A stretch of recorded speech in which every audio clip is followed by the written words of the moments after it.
31 दिसंबर 2015। ये तारीख मैं क्यों बता रहा हूं ये आपको बताऊंगा। हाय, मैं हूं अनोखा अंकित और ये है ओए क्रिकेट। बात होती है सिर्फ और सिर्फ क्रिकेट की। साल का दूसरा दिन। हाँ, कल मैंने एक थोड़ा लंबा ऑडियो पॉडकास्ट अपलोड कर दिया और मुझे जैसा यकीन था वैसा ही हुआ। आप लोगों ने उसे देखा नहीं, कोई बात नहीं, आराम से देख लीजिएगा।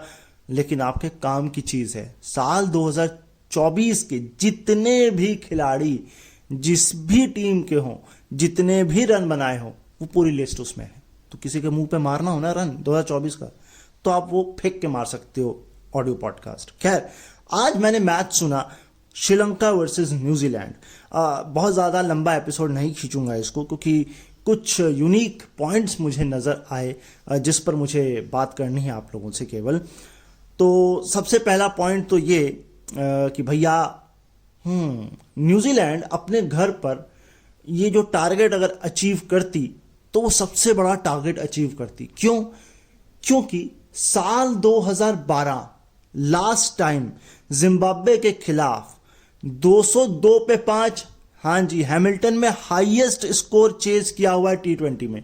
मैं तो पहली बात ये सुन के हैरान हूं कि जिम्बाब्वे 202 और वो भी 2012। कमाल है भाई। लेकिन अब भाई यही है तो है, और वो अचीव नहीं कर पाए। ऑल्दो अपना स्कोर उससे ऊपर जरूर बढ़ा लिया, लेकिन अचीव नहीं कर पाए। इसके अलावा दूसरा पॉइंट, अब दूसरा पॉइंट क्या है? दूसरा पॉइंट ये है कि मैंने जो तारीख आपको बताई, ये वो तारीख है जब पिछली बार एक वनडे मैच इसी ग्राउंड पर श्रीलंका ने जीता था, और अब जाके तीनों फॉर्मेट में मिलाकर कोई मैच जीत पाई है श्रीलंका न्यूजीलैंड में। और पिछले 20 मैचों में, अब वो चाहे टेस्ट हो, चाहे वनडे हो, चाहे T20 हो, सिर्फ न्यूजीलैंड की बात हो रही है। दूसरा मैच जीती है, एक वनडे जीती थी, एक T20। टेस्ट तो है नहीं यहां पर, तो जब टेस्ट होगा तो देखा जाएगा कि टेस्ट जीतती है कि नहीं जीतती है। Point number 3, Jacob Duffy. भाई, इस खिलाड़ी पर थोड़ा ध्यान दीजिए आप। इस सीरीज में ही 8 विकेट ये निकाल चुके हैं 3 मैच में T20 में।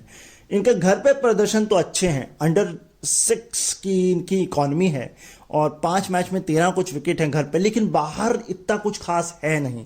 मेरे ख्याल से 13 कुछ मैच वहां खेले हुए हैं, 13, हाँ ऐसे ही कुछ है, क्योंकि टोटल मैच इन्होंने 19 या 20 ही खेले हैं T20 में, ओवरऑल की बात हो रही है।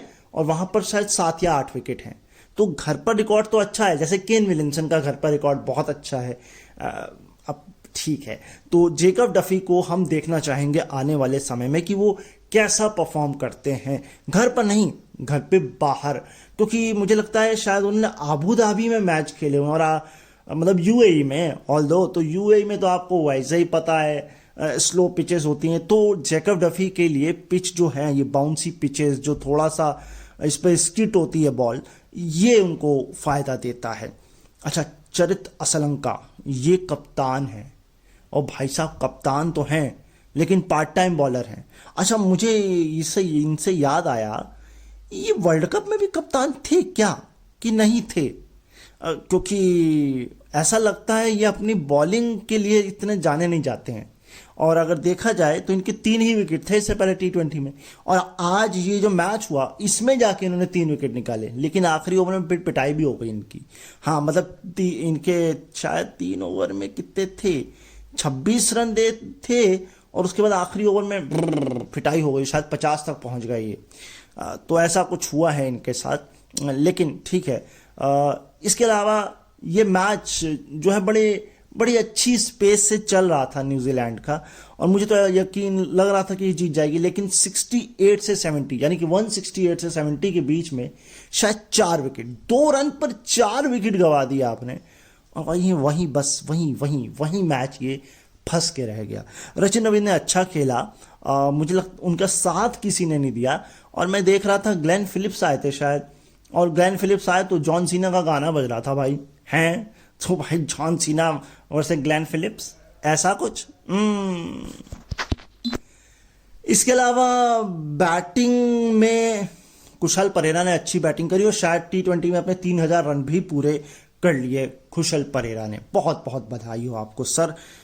और अगर मैं आपको बॉर्डर गावस्कर ट्रॉफी से एक खबर बता दूं तो वो ये है कि मिचेल मार्श को ड्रॉप कर दिया और वेबस्टर को लाए हैं वो।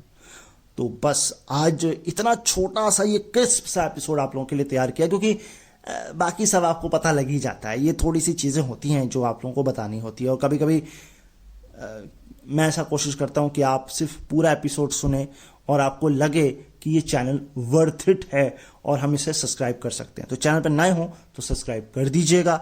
ये छोटा सा क्रिस्प सा एपिसोड पसंद आया हो तो लाइक कमेंट शेयर कर दीजिएगा। एंड इसके अलावा अपना ख्याल जरूर रखिए। जहाँ जहाँ सर्दी बहुत ज़्यादा है, जहाँ से मैं आपसे बात कर रहा हूँ उत्तर प्रदेश है, वहाँ तो ठंडी काफ़ी ज़्यादा है। एंड इसके अलावा क्या, नया साल है, तो नए साल में हमारी और आपकी बॉन्डिंग और मजबूत हो, इसी की हम उम्मीद करते हैं।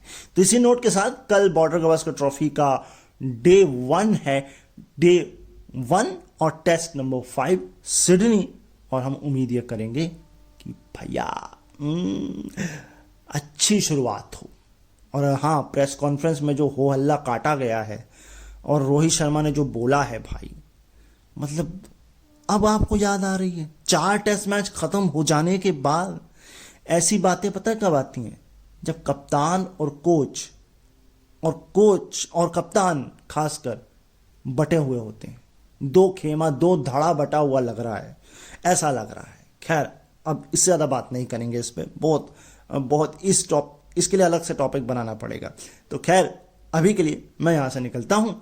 अभी के लिए नमस्कार।